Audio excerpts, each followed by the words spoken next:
Well, now we are going to pivot to a totally different part of the country and a really different kind of story.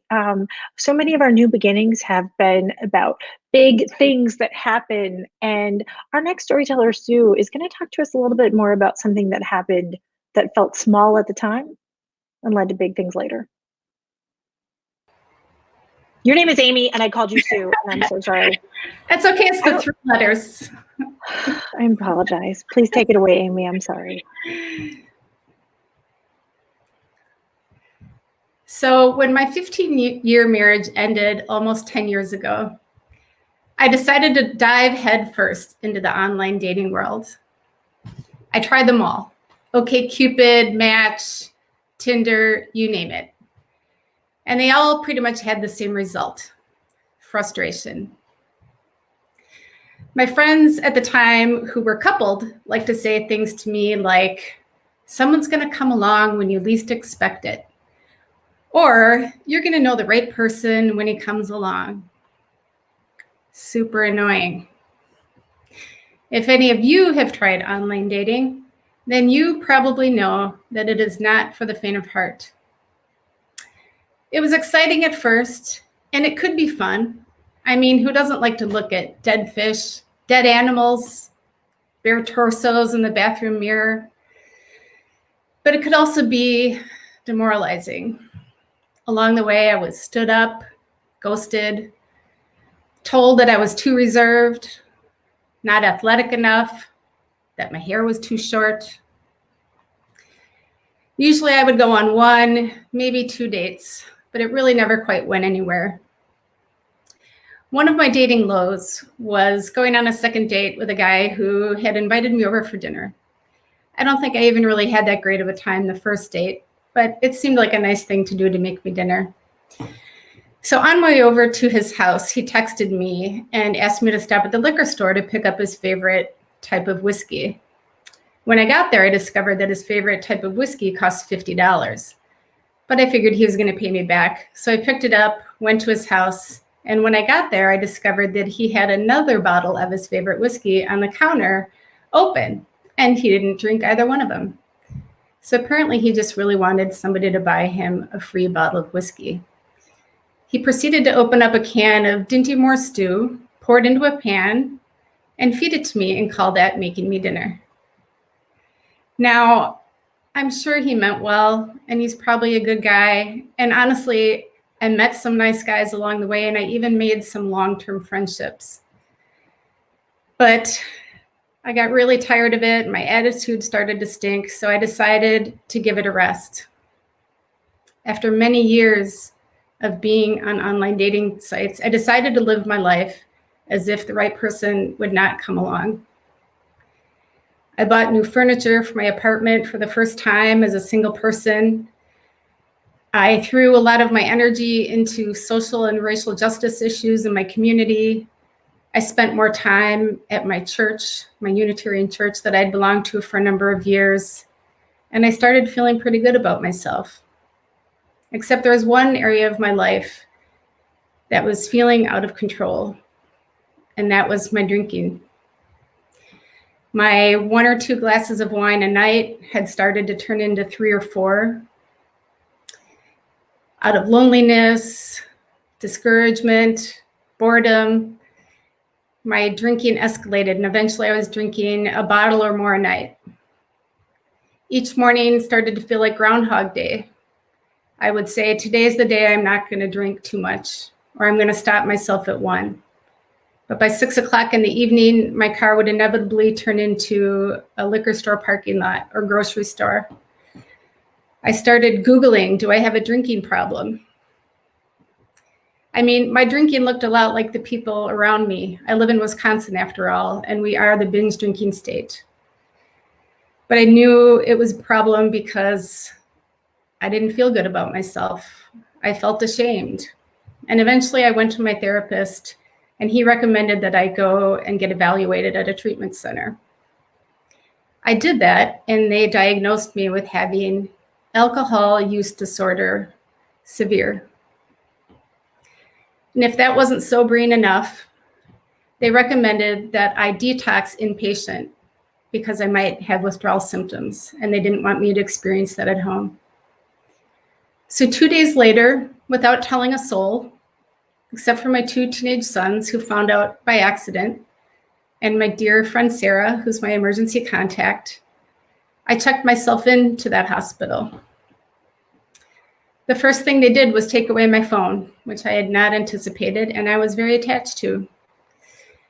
They strip searched me and took away most of my clothing, cut all the strings out of my pants so that I wouldn't try to hurt myself. They put me in a very stark room all by myself. There was no door in the bathroom, and I probably felt the most alone I'd ever felt in my whole life. And outside my door, it was chaos. There were people from all walks of life. Some looked like they'd lived there for months. Some looked like they'd been ripped from a trauma.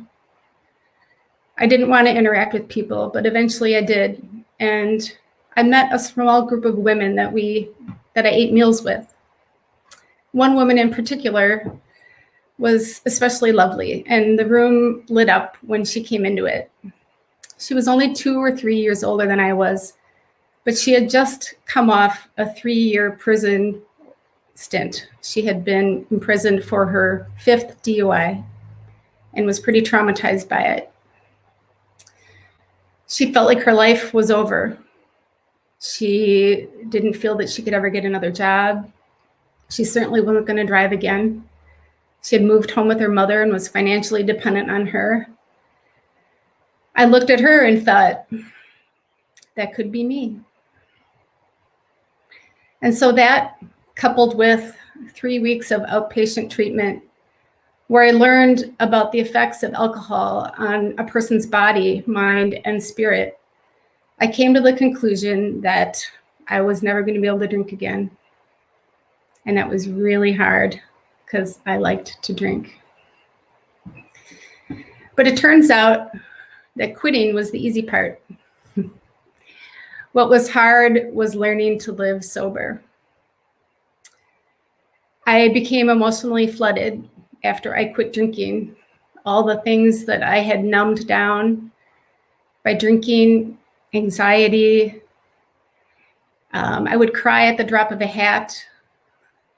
I didn't handle conflict very easily in the beginning, and in fact had a conflict with a very dear friend, and that friendship ended. And then an entire group of friends disappeared. I felt like I wasn't being invited to events with my girlfriends anymore. And frankly, I didn't really want to be part of social gatherings where there was drinking because it just was tempting in the beginning, and then I just didn't feel all that comfortable. So my social life started to tank. When that happened, I turned more and more to my church community. I became involved in some small groups, one in particular that is part of Parker Palmer's Circle of Trust, if you've heard of him. And in these groups, we did a lot of deep listening, and we shared our experiences with one another.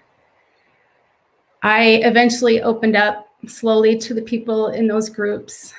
And as I shared my pain and the joys in my life, and they shared theirs, I started to experience, for probably the first time in my life, what true belonging felt like. I also applied to be a worship associate at my church. And part of that role is to tell a personal story of transformation during a church service.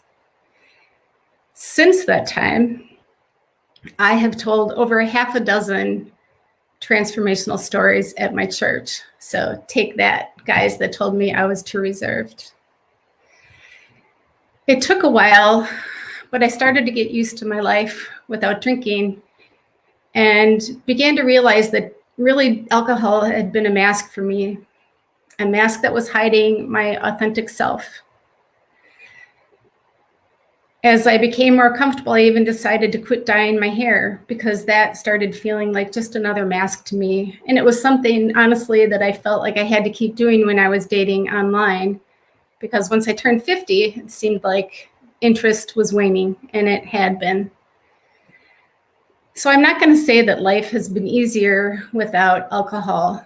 I mean, let me just drop a few words for you. Pandemic, social and racial justice, uprising, menopause. But the highs are higher and the lows are not as low. All the things that I thought alcohol was doing for me was really making it worse.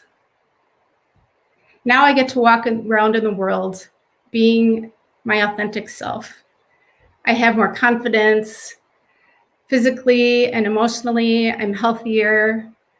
I have more authentic connection with people, and I even fell in love. So it turns out that someone did come along when I was least expecting it. But the person that came along when I was least expecting it was me.